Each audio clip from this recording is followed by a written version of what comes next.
Welcome to this next lesson about the nearest future. We've had a look at various emissions scenarios, both the SRES scenarios and the representative concentration pathways. And we've seen a little bit about what the different trajectories might mean for Earth's climate in the coming century. Here we're going to do a little exploration of data and modeling ourselves. We're going to use a relationship between carbon emissions and temperature to conduct a few what-if scenarios along each of the representative concentration pathways. We've seen some projections for temperature in the upcoming century, like these ones. Of these four possible pathways, only one of them appears to keep Earth's average temperature below 2 degrees Celsius warmer than pre-industrial values.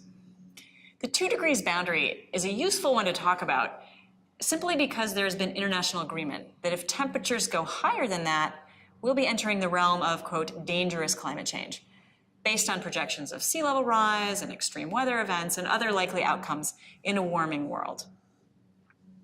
There are also those who argue that 2 degrees is itself too high, but here for convenience, we're going to work with that 2 degrees boundary. Just as a reminder, that's 2 degrees warmer than average global temperatures were at the start of the Industrial Revolution. We're part of the way there already.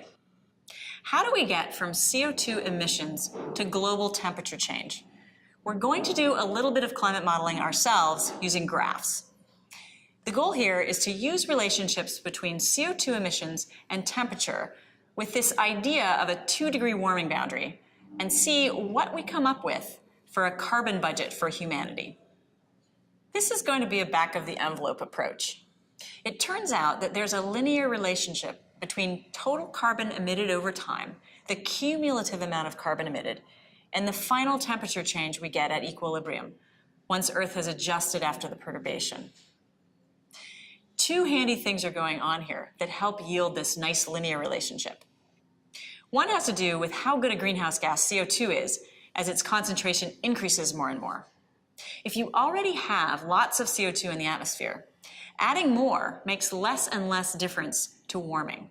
We're kind of losing power as we crank up the CO2.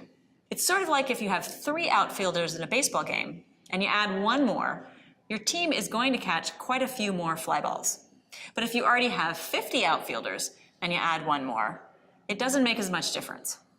So if you don't have much CO2 to start with, adding some makes a bigger difference than if you're starting out with a lot.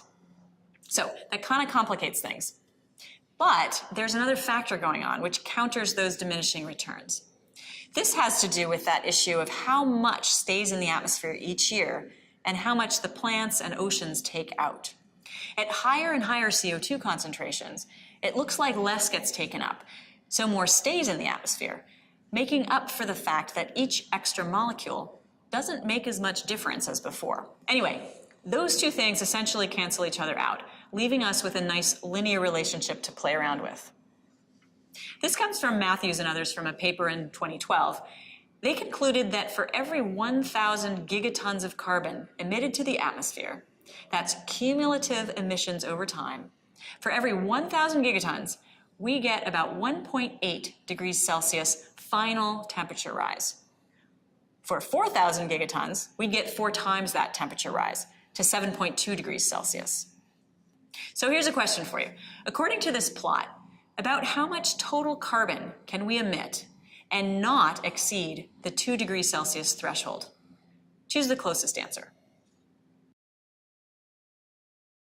If we start on the vertical axis with 2 degrees, go over to the right to the blue line, and then down to the horizontal axis, we get the result that cumulative carbon emissions of about 1,100 gigatons of carbon corresponds to a 2 degree temperature rise. So about 1,100 gigatons of total overall carbon emissions yields this 2 degrees temperature rise. Here's data from a previous lesson. It's the record of our carbon emissions since 1850, with the result that since then, we've emitted about 540 gigatons of carbon. So another question. How many gigatons of carbon do we have left if we're going to stay below 2 degrees Celsius, according to these data? If we've already used 540 gigatons of the budget, we have about 560 left. We're about halfway there. So let's take a look at what the future might hold for our emissions and how long that budget might last us. Here are the annual emissions data for the 4 representative concentration pathways we looked at earlier. The black line is the past, and we've emitted a cumulative total of 540 gigatons of carbon. If in the future we end up following something like the RCP3 peak and decline pathway, then we'll end up emitting a cumulative total less than 560 gigatons. That's the darker green area under the green curve. Along that pathway, we won't break the bank. We won't run through our entire budget. Let's look at the other pathways. For RCP 4.5, we use up our budget of 560 gigatons by 2064. That's the blue shape. For RCP 6, we use up our budget by 2062. That's the orange shape. And last, for RCP 8.5, we use up our budget by 2048. That's the red.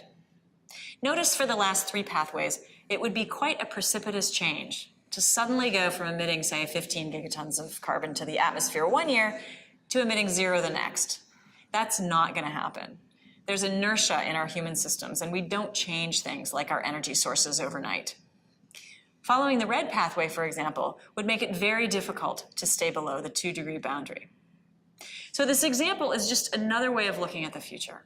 We saw previously that the only one of these 4 pathways that keeps Earth's surface temperature less than 2 degrees Celsius above pre-industrial values is the RCP3 peak and decline pathway. And now we've taken a look from the carbon side, which agrees.